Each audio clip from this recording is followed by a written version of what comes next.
Le Togo est gouverné par l'héritage d'un assassinat, la vérité ou la rupture. Le 13 janvier 1963, l'État togolais a été capturé par la violence.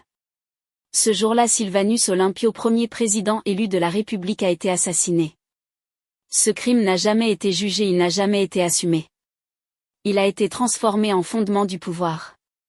Le régime togolais actuel est né d'un assassinat politique. Il s'est consolidé par le mensonge. Il se maintient par la falsification de l'histoire et la peur. Quelques jours après le meurtre du président Olympio, les assassins ont été intégrés dans l'armée nationale, par décision du pouvoir issu du crime, comme l'attestent les genres numéro 207 208 et 210 de 1963. Dans n'importe quel état digne de ce nom, cela s'appelle une récompense du meurtre politique. L'un de ces hommes, Étienne Eyadema Gnassingbé, a reconnu publiquement son rôle dans l'assassinat. Il a ensuite dirigé le pays pendant 38 ans avant de transmettre le pouvoir à son fils Faure Gnassingbé dans une succession dynastique illégitime, immorale et anti-républicaine. Le RPT UNIR n'est pas un parti politique, c'est la continuité organisée d'un crime d'État. Depuis 63 ans, le Togo n'est pas gouverné, il est confisqué. Les institutions ne servent pas le peuple, elles protègent un mensonge originel.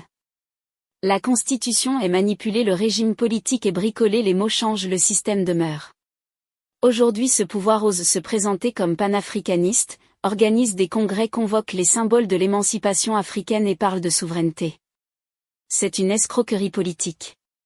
C'est une profanation de l'histoire africaine. Le panafricanisme ne commence pas dans les discours.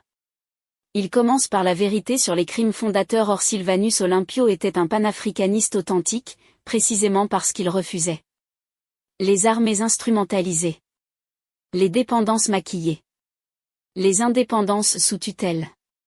C'est pour cela qu'il a été éliminé.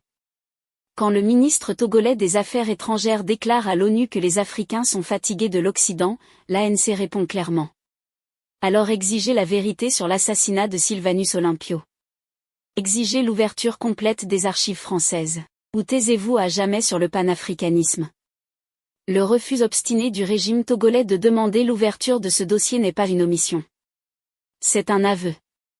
C'est la preuve qu'il a peur de la vérité, parce que cette vérité révèle que le pouvoir actuel est l'héritier direct du crime de 1963. Sa longévité repose sur l'impunité originelle. Son discours panafricaniste est un masque pour survivre politiquement. L'Alliance nationale pour le changement, ANC, affirme solennellement: il n'y aura pas de réconciliation nationale sans jugement moral et historique du 13 janvier 1963. Il n'y aura pas de république authentique tant que ce crime restera enfoui. Il n'y aura pas de panafricanisme crédible au Togo tant que le mensonge d'État dominera. Le peuple togolais doit savoir. La jeunesse togolaise doit savoir. L'Afrique doit savoir.